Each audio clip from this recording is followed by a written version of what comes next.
पहले बात करते हैं दक्षिण भारत से चेन्नई से आ रही खबर से, जो दिल दहलाने वाली है, कानून व्यवस्था पर सवाल खड़े करती है, इंसानियत को शर्मसार करती है। एक युवक पर 3-4 युवक हमला कर देते हैं, लात घूंसों से उसकी पिटाई करते हैं, तब तक उसे मारते हैं जब तक उसकी मौत नहीं हो जाती, कोई बचाने नहीं आता। बीच सड़क पर एक युवक के मर्डर से दहल उठा चेन्नई। जिसने भी तस्वीरें देखी वो कांप उठा। बीच सड़क पर मारपीट और मर्डर की ये तस्वीरें विचलित करने वाली हैं। चेन्नई में एक शख्स अपने घर के दरवाजे पर था, तभी 3 लोग दौड़ते हुए आते हैं और युवक को उसके घर से खींचकर सड़क पर ले आते हैं। इसके बाद तीनों उस युवक पर ताबड़तोड़ वार करने लगते हैं। कोई लात घूंसे बरसाता है तो कोई हथियार से कर देता है युवक पर हमला। हमले के बाद बदमाश मौके से फरार हो जाते हैं। जब हमले में बुरी तरह जख्मी युवक की मौत हो गई, बताया जा रहा है कि मृतक युवक के ऊपर चोरी और गुंडागर्दी के कई केस दर्ज थे और करीब 15 दिन पहले ही वो बेल पर बाहर आया, जहां कुछ बदमाशों ने उस पर हमला कर उसकी जान ले ली। हैरानी की बात यह है कि आसपास कुछ लोग जमा भी थे, लेकिन किसी ने मदद नहीं की। बड़गांव में आतंकियों ने दहशत फैलाने की कोशिश की। -5 डिग्री सेल्सियस और बर्फबारी के बीच में, साथ ही स्थानीय लोग पत्थरबाज बनकर आतंकियों को बचाने की कोशिश कर रहे थे। इन मुश्किल परिस्थितियों में सेना ने इन 3 आतंकियों को मौत के घाट उतारकर एक बार फिर घाटी की रक्षा की। एक और आसमान से बरसती बर्फ मुसीबत खड़ी कर रही थी। टेम्परेचर के टॉर्चर के बीच ऑपरेशन वैसे ही मुश्किल था। ऊपर से आतंक के पत्थरमार यार भी सेना की कार्रवाई में अड़ंगा डालने में जुटे हुए थे, लेकिन हिंद के जाबाजों के हौसले के आगे उनकी दाल एक नहीं गली। बड़गांव में दहशत का दी एंड कर दिया गया। बड़गांव के चरारे शरीफ इलाके में आतंकियों के छिपे होने की खबर मिलते ही बड़गांव पुलिस, 53 राष्ट्रीय राइफल्स और सीआरपीएफ के जवानों ने मोर्चा संभाल लिया। बर्फबारी के बीच आतंकियों की घेराबंदी कर दी गई। हिंद के शूरवीर आतंकियों तक पहुंचने लगे तो उन्होंने गोलीबारी शुरू कर दी, जिसके बाद जवाबी कार्रवाई में 2 दहशतगर्द ढेर कर दिए गए। आतंकियों को बचाने के लिए घाटी में छिपे चंद गद्दारों ने पत्थरबाजी भी शुरू कर दी, लेकिन उनकी दाल नहीं गली। तीसरे आतंकी की तलाश के लिए सर्च ऑपरेशन चलाया जा रहा है। बताया जा रहा है कि किसी भी तरह की अफवाह को रोकने के लिए फिलहाल इलाके में इंटरनेट सेवाएं बंद कर दी गई हैं। पत्थरबाजों पर लगाम लगाने के लिए मौके पर अतिरिक्त सुरक्षा बल के जवान भेज दिए गए हैं। और बड़गांव में हुए इस आतंकी हमले के बाद से एक बार फिर से चरारे शरीफ की वो दहशतगर्द घटना की यादें ताजा हो गईं, जब 1995 में सबसे पवित्र माने जाने वाली इस मस्जिद को आतंकियों ने निशाना बनाया था। 1990 के दशक में पाकिस्तान के शहर जम्मू कश्मीर को आतंक की आग में झोंकने की साजिश रची गई और उस दौर में बड़गांव आतंकियों को सुरक्षित पनाहगाह साबित होने लगा। आतंकियों ने यहाँ चरारे शरीफ को भी नहीं बख्शा। बताया जा रहा है कि 1995 में चरारे शरीफ की पवित्र दरगाह में 75 से 80 आतंकियों ने भारी असले के साथ कब्जा जमा लिया, जिसके बाद सेना ने पूरे शहर की घेरबंदी कर दी। करीब 1.5 महीने की घेरबंदी के बावजूद आतंकियों ने आत्मसमर्पण नहीं किया। इस बीच सेना ने शहर को खाली कराना शुरू कर दिया तो आतंकियों ने फायरिंग शुरू कर दी। बताया जाता है कि 9 मई को आतंकियों के कमांडर मस्तगुल के निर्देश पर शहर के एक इलाके में आग लगा दी गई और आग की लपटों में चरारे शरीफ दरगाह का बड़ा हिस्सा भी जल गया। आगजनी के बीच आतंकियों ने भागने की कोशिश की, लेकिन सेना ने करीब 25 से 30 आतंकियों को ढेर कर दिया और शहर को दहशत के चंगुल से मुक्त करा लिया। हालांकि मस्तगुल भागने में कामयाब रहा। बाद में केंद्र सरकार ने इस दरगाह का पुनर्निर्माण करवा दिया, लेकिन एक बार फिर वहां दहशतगर्दों की मौजूदगी ने बड़े सवाल खड़े कर दिए हैं। मध्य प्रदेश में बीजेपी हमलावर है। कमलनाथ सरकार को घेरने की तैयारी में है कानून व्यवस्था के मुद्दे पर, क्योंकि एक-एक कर महज महीने भर में बीजेपी के 3 कार्यकर्ताओं की हत्या हुई है जब से कांग्रेस शासन में आई है। भोपाल की सड़कों पर पुतले फूके गए, नारेबाजी की गई। ये बीजेपी का हल्ला बोल है। एक हफ्ते में 3 बीजेपी नेताओं की हत्या के बाद पार्टी के नेता कार्यकर्ता आग बबूला है। रविवार को बड़वानी में बीजेपी नेता मनोज ठाकरे की हत्या के बाद बीजेपी कार्यकर्ताओं का गुस्सा फूट पड़ा है। सूबे की कानून व्यवस्था को पूरी तरह से ध्वस्त बताया जा रहा है और कमलनाथ सरकार को अल्टीमेटम भी दिया जा रहा है। कानून और व्यवस्था की स्थिति ध्वस्त हो गई है, चौपट हो गई है और मंत्री गैर जिम्मेदाराना बयान दे रहे हैं। बजाय अपराधियों के पकड़ने के वो इस पर बल दे रहे हैं कि ये तो भारतीय जनता पार्टी के लोगों ने कर दिया होगा। बेशक हत्या नेता की हुई है, लेकिन सवाल कमलनाथ सरकार की साख पर खड़े हो रहे हैं। 2019 के सियासी रण में बीजेपी सूबे में कानून व्यवस्था को बड़ा मुद्दा बनाने की तैयारी कर चुकी है और इसीलिए शहर शहर पार्टी के नेता बवाल काट रहे हैं। क्या एमजे अकबर की मोदी कैबिनेट में एक बार फिर से वापसी हो रही है? सवाल इसलिए उठ रहा है क्योंकि प्रवासी भारतीय दिवस के दौरान जो बुकलेट, जो ब्रोशर वहां पर आने वाले लोगों को बांटी गई, उसमें प्रधानमंत्री नरेंद्र मोदी, विदेश मंत्री सुषमा स्वराज के साथ साथ पूर्व विदेश राज्य मंत्री रहे एमजे अकबर, जो मीटू विवाद के बाद अपनी कुर्सी से हाथ धो बैठे थे, उनकी तस्वीर भी छपी थी। प्रवासी भारतीय दिवस पर बाहर से आए प्रवासियों को ये ब्रोशर बांटा गया, जिसमें टीम एमईए की लिस्ट में एमजे अकबर की तस्वीर विवाद बढ़ा गई। बुकलेट सम्मेलन में आए अतिथियों को बांटी गई, जिसमें केंद्र सरकार की उपलब्धियां गिनाई गई थी। कवर पेज पर पीएम मोदी, विदेश मंत्री सुषमा स्वराज और एमजे अकबर की तस्वीर छपी है। एमजे अकबर ने साल 2016 में बतौर विदेश राज्य मंत्री की शपथ ली, लेकिन बीते साल मीटू के आरोपों में घिरने के बाद विपक्ष हमलावर हुआ तो उन्होंने इस्तीफा दे दिया। लेकिन अब एक बार फिर उन्हें इस ब्रोशर में बतौर विदेश राज्य मंत्री दिखाया गया तो विपक्ष को सवाल उठाने का मौका मिल गया। ये सम्मेलन 23 जनवरी तक चलेगा और इसमें 22 जनवरी यानी कल पीएम मोदी भी शिरकत करने वाले हैं। और पीएनबी घोटाले में करोड़ों का चूना लगाकर देश छोड़ने वाला मेहुल चोकसी जो है, अब एक नया दांव खेल रहा है। सरकार भले ही उसके प्रत्यर्पण का दावा कर रही है, उसे भारत लाने की बात कह रही है, लेकिन प्रत्यर्पण से बचने के लिए मेहुल चोकसी ने भारत की नागरिकता ही छोड़ दी है। सूत्रों के मुताबिक मेहुल चोकसी ने गुआना में भारतीय पासपोर्ट सरेंडर कर दिया। मेहुल चोकसी 13,700 करोड़ रुपए के पीएनबी घोटाले का आरोपी है। उसने पिछले साल जनवरी में एंटीगुआ की नागरिकता ले ली थी। पिछले महीने जारी हुआ रेड कॉर्नर नोटिस। फरवरी 2018 में पीएनबी घोटाला सामने आया। घोटाला सामने आने से पहले चोकसी विदेश भाग गया। चोकसी के खिलाफ जारी हुआ है रेड कॉर्नर नोटिस। माना जा रहा है कि चोकसी के नए दांव से उसे भारत लाने में कानूनी अड़चनें सामने आ सकती हैं। और बीकानेर जमीन खरीद मामले में ईडी ने रॉबर्ट वाड्रा को सम्मन जारी किया है। 12 फरवरी को ईडी के सामने रॉबर्ट वाड्रा को पेश होना होगा। इससे पहले भी 3 बार ईडी सम्मन जारी कर चुका था।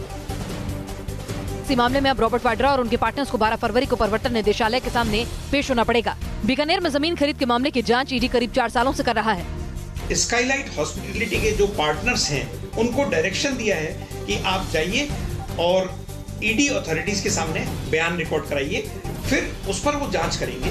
ईडी अथॉरिटीज अपना माइंड मेकअप करेंगी, उसके बाद समुचित कार्रवाई कानून के अनुसार की जाएगी। आइए आपको बता दें कि पूरा मामला आखिर है क्या। दरअसल वाड्रा फैमिली की कंपनी स्काईलाइट हॉस्पिटैलिटी ने साल 2015 में बीकानेर में करीब 360 बीघा जमीन खरीदी थी, जिसे बाद में एक निजी कंपनी को बेच दिया गया। राजस्थान सरकार इस सौदे को पहले ही रद्द कर चुकी थी, लेकिन आरोप लगा कि जमीन गलत तरीके से निजी क्षेत्र को दी गई। हालांकि रॉबर्ट वाड्रा के वकील ने कोर्ट में दलील दी कि वाड्रा की बेटी मिराया का ऑपरेशन होना है, लिहाजा कुछ समय तक वो ईडी के सामने पेश नहीं हो सकते। जिसके बाद कोर्ट ने दोनों पक्षों को रजामंदी से तारीख तय करने के लिए कहा, जिस पर 12 फरवरी के लिए दोनों पक्षों में सहमति बनी। और अब देखिए जुर्म की दुनिया की हर बड़ी खबर क्राइम कट चुकट में। ग्रेटर नोएडा की एक सोसाइटी में युवती की हत्या से सनसनी मच गई। धारदार हथियार से गला काटकर किया गया मर्डर। कुछ दिन पहले ही सोसाइटी में शिफ्ट हुई थी युवती। शव को पोस्टमार्टम के लिए भेजकर पुलिस जांच में जुटी। आगरा में पुलिस चौकी के सामने दबंगों ने दिखाई गुंडागर्दी। दबंगों ने मामूली बात को लेकर रिक्शे वाले की पिटाई की। बताया जा रहा है मौके पर पुलिस मौजूद थी, लेकिन वो सिर्फ तमाशबीन बनी रही। रिक्शे वाले की पिटाई का वीडियो सोशल मीडिया पर वायरल हो रहा है। यूपी के लखीमपुर खीरी में हर्ष फायरिंग से पसरा मातम। शादी समारोह में फायरिंग के दौरान एक बच्चा घायल। हवाई फायरिंग में चली गोली बच्चे के पैर में लगी। अस्पताल में इलाज जारी। एमपी के झाबुआ में पुराने नोटों के जखीरे के साथ पकड़े गए 6 लोग। खुफिया सूचना के आधार पर पुलिस ने की छापेमारी। बदमाशों के पास से करीब 41 लाख रुपए के नोट बरामद। बागपत में चोरी से परेशान व्यापारियों ने किया प्रदर्शन। दुकान बंद कर पुलिस के कदमों में डाली चाबी। चोरों ने शटर उखाड़कर 8 दुकानों में दिया था चोरी की वारदात को अंजाम। लाखों का सामान ले गए थे। सत्ता से बेदखल होने के बाद भी नेताओं को अक्ल नहीं आती, उनकी सत्ता की हनक नहीं जाती, या फिर यूं कह लीजिए बौखलाहट होती है। क्योंकि फिलहाल नेता प्रतिपक्ष और गुलाब चंद कटारिया जो कद्दावर नेता माने जाते हैं, राजस्थान के पूर्व मंत्री रह चुके हैं, अल्पसंख्यकों को लेकर वो भाषा की मर्यादा भूलते हुए नजर आए। अगर हमको 2 बच्चों का अधिकार तो सबको 2 बच्चों का ही अधिकार होना चाहिए। अगर हम 2 बच्चों पर सीमित है तो उनको भी होना पड़ेगा। बात समानता भर की नहीं। नेताजी अल्पसंख्यकों की आबादी पर सवाल दाग रहे हैं और जो बातें आपने सुनी उससे ज्यादा हम सुना नहीं सकते। उदयपुर की एक सभा में गुलाब चंद कटारिया लोकसभा चुनाव के लिए लोगों से बीजेपी को जिताने की अपील कर रहे हैं ताकि फालतू के कायदे कानून खत्म कर सके। पर सवाल गहरे हैं, क्योंकि केंद्र में बीजेपी की सरकार है और राजस्थान में बीजेपी अभी चुनाव हार कर सत्ता से बाहर हुई है। तो नेताजी को अचानक आबादी की याद आने लगी है और इसीलिए लोग पूछ रहे हैं कि सत्ता में रहते जनसंख्या नियंत्रण का ख्याल क्यों नहीं आया। उत्तर प्रदेश सरकार जो है वो कुंभ को बखूबी भुनाना चाहती है और इसे सियासी कुंभ बना रही है एक तरह से 2019 के चुनावों से पहले। और ऐसे में कुंभ के मौके पर योगी सरकार बहुत हद तक मुमकिन है साधु संतों को भी वृद्धावस्था पेंशन के दायरे में ले आए। ऐलान होना बाकी है, लेकिन सियासत गर्मा गई है। यूपी की योगी आदित्यनाथ सरकार बड़ा फैसला करने जा रही है। खबरों की माने तो 60 साल के ऊपर की उम्र वाले 10 लाख साधु संतों को भी वृद्धावस्था पेंशन योजना में शामिल करने की योजना है। इसके लिए सूबे के सभी जिलों में सरकार शिविर लगाएगी। योगी सरकार के इस दांव पर समाजवादी पार्टी तंज कस रही है। जो लक्ष्मण बनते उनकी भी पेंशन हो, जो सीता बनती उनकी भी पेंशन हो, और अगर आपके खजाने में कुछ पैसा बचे तो थोड़ा रावण को भी दे देना। मामला साधु संतों से जुड़ा है और माहौल चुनावी है। ऐसे में योगी सरकार वो हर काम को अंजाम देना चाहती है जिससे उसके वोटों की गिनती कम ना हो। यही वजह है योगी सरकार के मंत्री कुंभ में डुबकी भी लगाएंगे और संगम किनारे कैबिनेट की मीटिंग भी सजेगी। बीजेपी की माधुरी कार्ड का जवाब क्या कांग्रेस करीना के कार्ड से देगी? दरअसल ये सवाल इसलिए उठ रहा है क्योंकि इस तरह की खबरें निकल कर आ रही हैं कि भोपाल में कांग्रेस के कार्यकर्ताओं ने ये मांग रखी कि क्यों ना करीना कपूर को यहां से टिकट दिया जाए। और इस तरह की सुगबुगाहटें उस वक्त तेज हो गई जब बीजेपी भी कई सितारों को चुनावी मैदान में उतारना चाह रही है। मीडिया रिपोर्ट्स की माने तो मध्य प्रदेश की कांग्रेस यूनिट ने इसके लिए बाकायदा मुख्यमंत्री कमलनाथ को चिट्ठी लिखी। स्थानीय कांग्रेस नेता अपनी इस मांग को लोकसभा चुनाव के लिए प्रभारी बनाए गए पूर्व सांसद रामेश्वर नीखरा के सामने भी रखेंगे और माना जा रहा है कि जल्द ही कांग्रेस भोपाल सीट से करीना कपूर के नाम का ऐलान कर सकती है। फिलहाल इस सीट पर 40 साल से बीजेपी का कब्जा है और शायद इसलिए स्थानीय नेता स्टारकास्ट का कार्ड खेलना चाहते हैं। भोपाल करीना कपूर का ससुराल है और 1991 में करीना के ससुर और पूर्व क्रिकेटर मंसूर अली खान पटौदी इस सीट से चुनाव लड़ चुके हैं। राजीव गांधी ने उन्हें टिकट दिया था। हालांकि पटौदी चुनाव हार गए थे, लेकिन अब करीना कपूर के नाम की चर्चा जोरों पर है। लेकिन बीजेपी सांसद अपनी जीत को लेकर आश्वस्त हैं। मैं उनका स्वागत भी करूंगा, हमें कोई आपत्ति नहीं। भारतीय जनता पार्टी के सामने कोई भी चुनाव लड़े, हमें किसी कोई आपत्ति नहीं है। वैसे खबरों के मुताबिक कांग्रेस टीवी एक्ट्रेस दिव्यांका त्रिपाठी को भी मौका दे सकती है और कुछ दिनों पहले अमित शाह और माधुरी दीक्षित की मुलाकात के बाद माधुरी के चुनाव लड़ने को लेकर भी अटकलें लगाई गई हैं। और आइए आपको मिलवाते हैं चीन के उन प्रिंसिपल साहब से जो इन दिनों सोशल मीडिया पर छाए हुए हैं। दरअसल बच्चों को एक्सरसाइज करवानी थी, बोरिंग न लगे तो प्रिंसिपल साहब ने खुद डांस सीखा और बच्चों के साथ जमकर डांस करते हैं। प्रिंसिपल हो तो ऐसा। बच्चों को सिखाने के लिए थिरक उठे गुरुजी, डिस्को डांस की तरह झूमते। ये कोई आम टीचर नहीं बल्कि स्कूल के प्रिंसिपल हैं, जिनका ये अंदाज जिसने भी देखा वो हैरान रह गया। स्कूल के बच्चों को एक्सरसाइज करानी थी तो प्रिंसिपल साहब ने अपना लिया ये अजब गजब तरीका। तस्वीरें चीन के जिगवान नाम के प्राइमरी स्कूल की हैं, जहां स्कूल के प्रिंसिपल झैंग पेंगफी बच्चों को सिखाने के लिए खुद डांस करने लगे हैं। प्रिंसिपल की अनोखे अंदाज में एक्सरसाइज क्लास बच्चे भी खूब पसंद कर रहे हैं। प्रिंसिपल का ये बच्चों संग डांस करता वीडियो सोशल मीडिया पर खूब वायरल हो रहा है। खेल के मैदान की हर बड़ी खबर जानिए स्पोर्ट्स का टुगेदर। शिखर धवन ने जिम में बहाया पसीना। धवन ने जिम में ट्रेनिंग करने का वीडियो सोशल मीडिया पर पोस्ट किया। न्यूजीलैंड में धमाल मचाने के लिए तैयार दिखे धवन। जिंदगी और मौत से जंग लड़ रहे पूर्व भारतीय क्रिकेटर जैकब मार्टिन की मदद के लिए सामने आई टीम इंडिया के पूर्व कप्तान सौरव गांगुली। साल 2018 में दिसंबर में सड़क दुर्घटना में घायल हुए थे जैकब मार्टिन। बीपीएल में इंजर्ड होने के बाद ऑस्ट्रेलिया लौटे डेविड वार्नर। मेलबर्न में वार्नर कराएंगे कोहनी का ऑपरेशन। क्रिकेट ऑस्ट्रेलिया ने दी जानकारी। अगर आप तय कर लें तो फिर कोई भी मंजिल जो है वो नामुमकिन नहीं होती है। किस तरह से एक कूड़ा बीनने वाला चंडीगढ़ का हौसला रखकर और मंजिल के प्रति मजबूत इरादे रखकर आज शहर का मेयर बन गया। आप भी देखिए और प्रेरणा लीजिए। राजेश कालिया, ये नाम वैसे तो अब चंडीगढ़ में किसी पहचान का मोहताज नहीं, लेकिन इनकी जिंदगी का सफर पूरे देश को प्रेरणा देने वाला रहा। हरियाणा के सोनीपत में मदीना गांव के रहने वाले राजेश कालिया अब चंडीगढ़ के मेयर बन चुके हैं। पहले वाल्मीकि मतदाताओं की मदद से वो पार्षद चुने गए, लेकिन मेयर के पद पर बैठकर चंडीगढ़ को और खूबसूरत बनाने की कोशिश करेंगे। कूड़ा बीनते थे, कागज चुगते थे दोनों बहन भाई हम। उसके बावजूद शाम को हम घर आते थे तो 10-20 रुपए का हम लोग करते थे, तब जाकर हमारा गुजारा चलता था घर का। ये हिंदुस्तान का लोकतंत्र है और यही इसकी खूबसूरती भी। तभी शायद एक सफाई कर्मी के तौर पर रिटायर हुए कुंदन लाल के बेटे राजेश उस मुकाम पर पहुंच सके हैं जो कईयों के लिए मिसाल पेश कर सकता है। फरवरी को अंतरिम बजट सरकार जो है वो पेश करने जा रही है। उससे पहले जो परंपरा है हलवा सेरेमनी की वो आज हुई और इसी के साथ बजट की प्रिंटिंग भी शुरू हो गई। लेकिन वित्त मंत्री अरुण जेटली जो है स्वास्थ्य कारणों की वजह से इसमें शामिल नहीं हुए। वित्त मंत्रालय में हलवा सेरेमनी हुई और इसके साथ ही शुरू हो गई बजट की तैयारियां। केंद्र सरकार 1 फरवरी को अंतरिम बजट पेश करने वाली है और उससे पहले इस हलवा सेरेमनी को काफी अहम माना जाता है। खराब सेहत की वजह से इस बार वित्त मंत्री अरुण जेटली इसमें मौजूद नहीं रहे, तो वित्त राज्य मंत्री शिव प्रताप शुक्ला ने हलवा बांटा और बजट प्रिंटिंग को हरी झंडी दिखाई।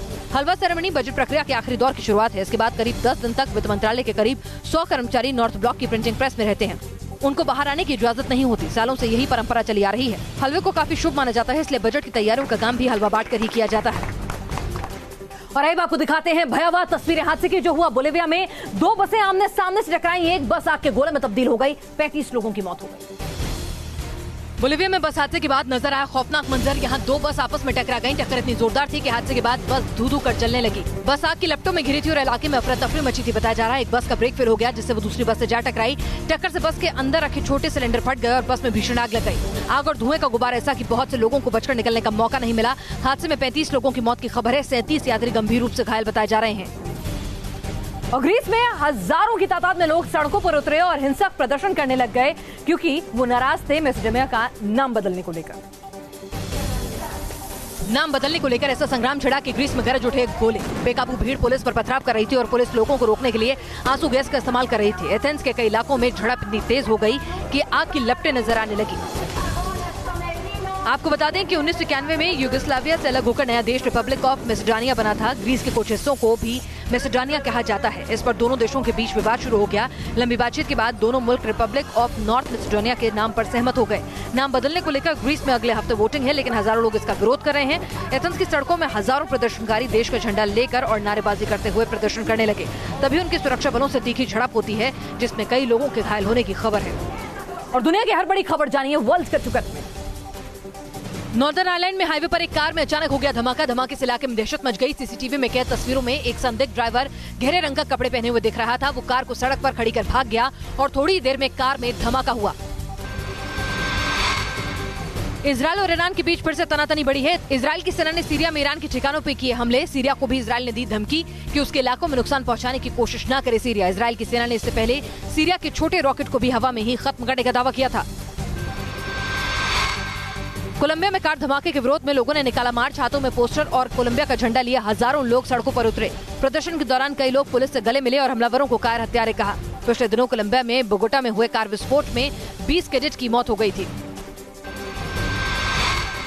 दुनिया के सबसे उम्रदराज इंसान मसाजो नुनाको का निधन। मसाजो मूल रूप से जापान के थे। अल्बर्ट आइंस्टीन के दौर में उनका जन्म हुआ था और 113 साल की उम्र में उन्होंने अंतिम सांस ली। और ये किस तरह से दिल्ली और आसपास के इलाकों में मौसम का मिजाज बदला। बारिश हो रही है, साथ ही पहाड़ों पर हो रही बर्फबारी ने ठंड को दोगुना कर दिया।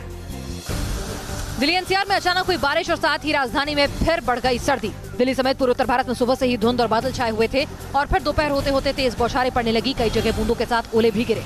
मौसम के इस बदले हाल ने सर्दी में जोरदार इजाफा कर दिया। मौसम विभाग ने अनुमान जताया है कि इस पूरे हफ्ते दिल्ली में ऐसा ही मौसम रहेगा और शीतलहर लोगों को कपाएगी। वहीं देश के पहाड़ी इलाकों में भारी बर्फबारी ने मुसीबत बढ़ा दी है। उत्तराखंड के कई इलाके बर्फ से सराबोर हो गए। वहीं जम्मू कश्मीर में भी ताजा बर्फबारी के बाद लोगों से अलर्ट रहने के लिए कहा गया है। बर्फबारी के बाद हिमाचल के लाहौल स्पीति की घाटी बर्फ की सफेद चादर में लिपटी नजर आ रही है। यहाँ रात का पारा -20 डिग्री तक गिर गया। और लिंगायत समुदाय के धर्म गुरु का निधन हो गया। 111 साल की उम्र में उन्होंने अंतिम सांस ली। राज्य में राजकीय शोक का ऐलान कर दिया गया। कर्नाटक गम में डूब गया है क्योंकि लिंगायत समुदाय के जाने माने धर्म गुरु शिव कुमार स्वामी नहीं रहे। वो सिद्ध गंगा मठ के मठाधीश भी थे और लंबे समय से बीमारी से जूझ रहे थे। काफी दिनों से वो वेंटिलेटर पर थे। लिंगायत वीरशैव समुदाय के स्वामी जी 111 साल के थे। उनका अंतिम संस्कार 22 जनवरी को दोपहर 4:30 पर होगा। इस बीच राज्य सरकार ने उनके निधन पर 3 दिन के राजकीय शोक का ऐलान किया है। बता दें कि स्वामी जी को वॉकिंग गॉड भी कहा जाता था, इसीलिए कर्नाटक में उनके अंतिम दर्शन के लिए श्रद्धालुओं का तांता लगा हुआ है। और डॉग इंसान का सबसे वफादार साथी होता है। इसकी मिसाल जयपुर में उस वक्त देखने को मिली जब घर में एक कमरे में आग लग गई। मालिक के साथ ये डॉगी सो रहा था। किस तरह से मालिक की जान बचाते बचाते ये डॉगी भी मौत के मुंह में समा गया। घर में लगी आग तो डॉगी भागा नहीं बल्कि मालिक को बचाने में लगा रहा। वो मालिक को बचा तो नहीं पाया मगर अपनी जान भी कुर्बान कर दी। वफादारी की मिसाल कायम करने वाले उस डॉगी का नाम था ब्रूनो, जिसने जयपुर में एक पूर्व क्रिकेटर संजीव ओहलान की जान बचाने के लिए घंटों आग और धुएं के बीच लड़ाई लड़ी। एक क्रिकेटर और डॉगी की मौत से परिवार सदमे में डूब गया। संजीव ओहलान पूर्व रणजी क्रिकेटर थे। जयपुर में वो पत्नी और बच्चों के साथ रहते थे। साथ ही रहता था डॉगी ब्रूनो, जिससे संजीव को बेहद लगाव था। इतना लगाव कि वो संजीव के कमरे में ही सोता। रविवार को जब कमरे में आग लगी तो ब्रूनो भी वहीं सो रहा था। उसने संजीव के कपड़े खींचकर उठाने की कोशिश भी की मगर दम घुटने से दोनों की सांसें थम गईं। देश दुनिया की हर खबर के साथ साथ बॉलीवुड की हर अपडेट से भी रूबरू कराएंगे हम आपको सिनेमा कटुकर। सनी लियोनी ने इंस्टा पर शेयर किया वीडियो में सनी खेत में खड़े होकर पति जेनियल वेबर के साथ सिम्बा के गाने पर आंख मारकर ठुमके लगाती नजर आई।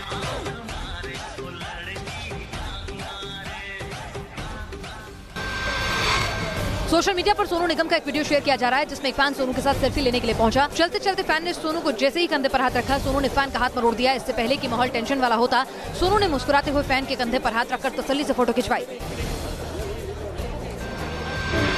हाल ही में फिल्म बधाई की टीम ने सक्सेस पार्टी रखी। पार्टी में आयुष्मान खुराना और सान्या मल्होत्रा डांस फ्लोर पर खूब ठुमके लगाते नजर आए।